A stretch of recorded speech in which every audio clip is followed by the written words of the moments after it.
बच्चों, विज्ञान के सेशन में आप लोग का स्वागत है। फसल उत्पादन एवं प्रबंधन, इसको हम आज आगे और इसके टॉपिक्स ले रहे हैं। और आज जो हम बात करने जा रहे हैं वो है भंडारण। तो हम लोगों ने अब तक देख लिया है कि फसल की कटाई हो गई है और किसान अब अपनी फसल का आगे क्या करेगा। तो वो है कि जब हमने उसका एक फसल काट ली और उसको एक जो हमारे काम का जो उसके अंदर का अंश है वो हमने रख लिया, चाहे बीज रूप में या किसी रूप में है। अब हम उसका भंडारण कहाँ करेंगे? हमें कहीं तो जो किसान इतनी मेहनत के बाद वो कहीं रखेगा और उसके बाद वो फिर मंडियों में आगे जाके बेचेगा। लेकिन पहले काट के उसको कहीं रखना होगा, तो वो रखने की जो क्रिया है वो है भंडारण। अब ये भंडारण कैसे होता है, उसमें क्या ध्यान रखना होता है, वो भी हम आज के सेशन में समझने जा रहे हैं। तो चलिए अपना चैप्टर स्टार्ट करते हैं। बच्चों, अगर हम देखें तो हमारा जो एक एक प्रोसेस है, तो हम हर प्रोसेस में कह रहे हैं ये भी बहुत इंपॉर्टेंट है, ये भी बहुत इंपॉर्टेंट है। तो हम कहीं को अभी तक का, जब से हमने मिट्टी तैयार करी और अब हम भंडारण पर आ गए हैं, हम देख रहे हैं हर स्टेप पे एक किसान को कितना अलर्ट होना पड़ता है या नहीं, आप बताइए। होना पड़ता है ना। जहां ये चूक हुई वहीं उसका कहीं सारी मेहनत उसकी खराब हो सकती है। तो अब जब इतनी मेहनत कर ली, सब काम कर लिया, हमने विनोइंग करके अगर या हम कहीं थ्रेशिंग करके हमने अपना जो एक अन्न है उसका इकट्ठा कर लिया, तो अगर अब हमने उसका भंडारण ठीक नहीं करा तो फिर हम मुश्किल हो सकती है। तो उत्पाद का भंडारण जो है ये भी एक बहुत महत्वपूर्ण कार्य है। और और एक चीज और है कि अगर हमें इनको, ये जो हमारे दाने हैं, फसल के जो दाने हैं, जो बीज है, इनको अगर हमें एक लंबे समय तक अगर हमें सुरक्षित रखना है, तो हमें उन्हें, ये नोट करिए, नमी, कीट, चूहों एवं सूक्ष्म जीवों से सुरक्षित रखना कि वो उनमें नमी नहीं आए। क्योंकि आप जानते हैं कि अगर जो बीज है उसमें अगर नमी मिलती है, वो फिर से अंकुरित हो जाता है या नहीं है। लेकिन अंकुरण वाला तो अभी हम देखें तो वो हम मार्केट में नहीं बेच सकते हैं। गेहूं को आप पसंद करेंगे कि अंकुरित गेहूं आप मार्केट में खरीदें? नहीं।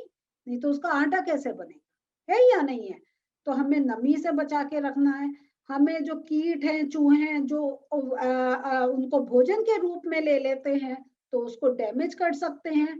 तो आप देखें, गेहूं कटे कटे से, मैं एक टूटे हुए से, क्या आप लेना पसंद करेंगे मार्केट में? नहीं, है या नहीं है। तो कीट चूहों से बचा के रखना है, सूक्ष्म जीवों से कि उसमें फंगस नहीं लगे, उनमें खराबी नहीं हो, तो उससे बचा के रखना है। तो हम देख रहे हैं कि बहुत कारण है ऐसे हैं कि वो पूरा कटने के बाद उनका एक विनोइंग सारे प्रोसेस होने के बाद भी उनका अगर हम ठीक तरीके से अगर स्टोरेज नहीं करें, तो ये विभिन्न सोर्सेस हैं जिनसे उनको नुकसान पहुंच सकता है।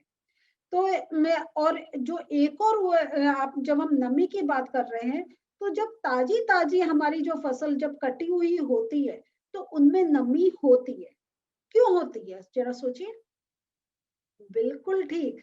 अरे वो तो सारा खेत से आए हैं ना, और खेत में लगातार पानी सब कुछ दिया गया है, तो उनमें नमी का कंटेंट अभी थोड़े टाइम तो रहेगा। तो अब हमें क्या होना है, वो एक देखना पड़ता है कि ये जो होते हैं जो ताजा जो कटी हुई फसल के दानों को सुखाए बिना भंडारित किया तो वो खराब हो सकते हैं। इसका मतलब है पहले हमें उनको प्रॉपर सुखाना चाहिए। और ये क्या है, नमी के कारण क्या होता है, जैसा मैंने अभी आपको बताया था कि एक तो अंकुरण हो सकता है, और नमी के कारण जो हमारे सूक्ष्म जीवी हैं वो और ज्यादा एक क्या है, एक्टिव हो सकते हैं। तो आप ये हमने, अगर आपने देखा होगा कि कभी किसी क्लास में एक्सपेरिमेंट के बारे में पढ़ा होगा कि जैसे ब्रेड है, तो उस पे थोड़ा सा पानी छिड़क के थोड़े 2-3 दिन के लिए रख दीजिए तो उसमें फंगस हो जाएगी। पढ़ा था या नहीं? तो हमने कहा था कि थोड़ा सा पानी छिड़क के, सूखी हुई बिल्कुल ब्रेड है वो खराब नहीं होगी। तो ये जो सूक्ष्म जीवी होते हैं इनको थोड़ा नमी चाहिए होती है और वो तब पनपते हैं। तो इसलिए जो है हम इनको सूक्ष्म जीवों से भी बचाने के लिए सबसे पहले हमें ये ध्यान रखना है कि जो नमी है वो बिल्कुल भी नहीं रहे, वो पूरी तरीके से सूख जाए। तो इसलिए हमें धूप में उनको सुखाना बहुत आवश्यक होता है। और धूप में तो ये वो आप वही समझ गए कि हमें नमी को दूर करना है। तो इससे उनकी जो कीट पीड़कों जीवाणु एवं करक से जो कवक है उनसे सुरक्षा हम कर सकते हैं अगर हमने उनको प्रॉपर सुखाया। अब जो होता है ये जो अब या चलिए हमने काटा उनको सुरक्षित करने के लिए, उनको सुखा भी दिया, सब कुछ कर दिया। इसके बाद क्या होता है जो अब जो हमारे पास एक हमारे जो एक बीज है जो या अगर हमारे जो दाने हैं इनका भंडारण हम जूट के बोरों में, धातु के पात्र जिनको हम बिन्स कहते हैं इसमें करते हैं।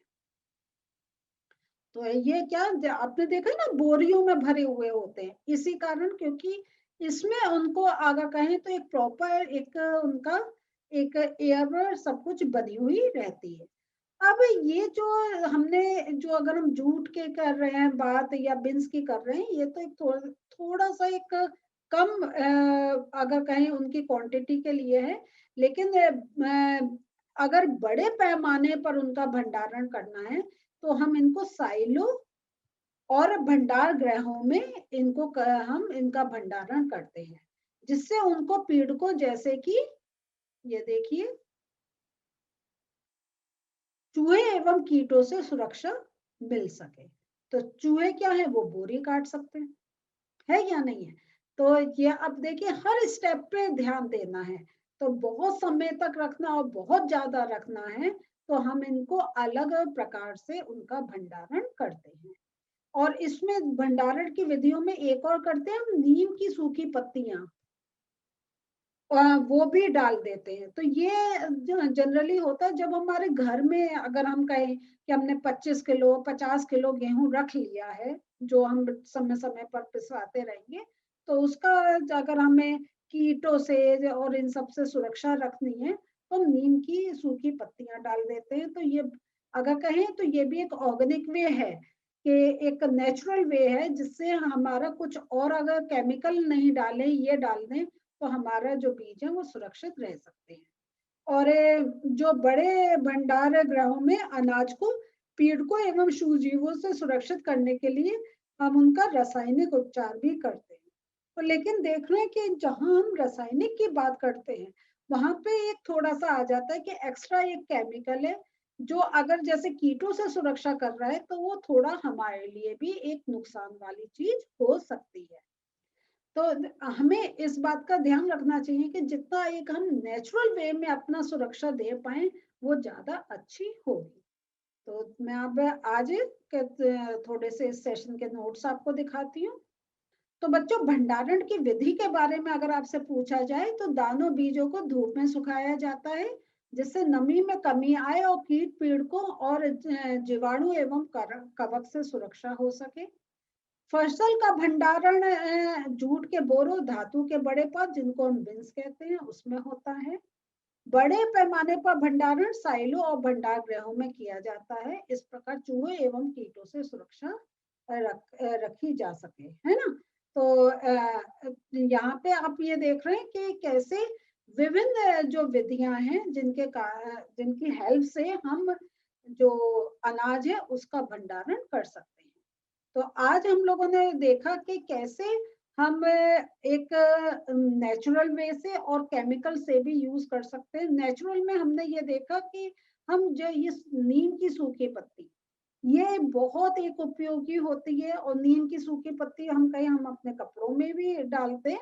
लेकिन अगर आपके घर में कुछ ज्यादा अनाज आता है तो एक आप देखते होंगे कि अक्सर हम लोग सफेद कलर की गोलियां भी डाल देते हैं कि उसमें कीट नहीं लगे। खासतौर से घर में ये जो गेहूं और चावल वो ज्यादा एक घर में लोग रखते हैं। तो कोशिश ये करें कि वो जो आपकी केमिकल वाली जो गोलियां हैं उनको डालें नहीं। और अगर आप वो डाल रहे हैं किसी कारण से कि आपके घर में इतना मॉइस्चर है कुछ है या जल्दी खराब होता है तो उनको हमेशा पेपर में लपेट कर तब रखें क्योंकि आपको एक पहचान रहेगी कि ये इसके अंदर गोली है, तो आपकी चावल के साथ मिक्स नहीं होगी। या कभी कभी होता है कि जब हम चावल अपना बनाने के लिए डालते हैं तो वो दवाई भी चली जाती है, तो उससे आप बचेंगे। और कोशिश ये करें कि अगर आपके आसपास कहीं नीम का पेड़ है तो उसकी पत्तियों को सुखा के अपने जो आपके दालें हैं, चावल है, उसमें डालें, तो कीट पतंगों से इन सब से बचाव रहेगा। तो ये आपकी पढ़ाई का भी फायदा है कि कैसे किसान तो अपना एक खेत का कैसे भंडारण उसको अनाज का करना है वो ध्यान रख रहा है, लेकिन घर के भी भंडारण पे आप लोग ये एक्शन ले सकते हैं। तो अगले सेशन में इस चैप्टर का एक छोटा सा टॉपिक बचा है, वो मैं लूंगी। तो मिलते हैं फिर से। बाय।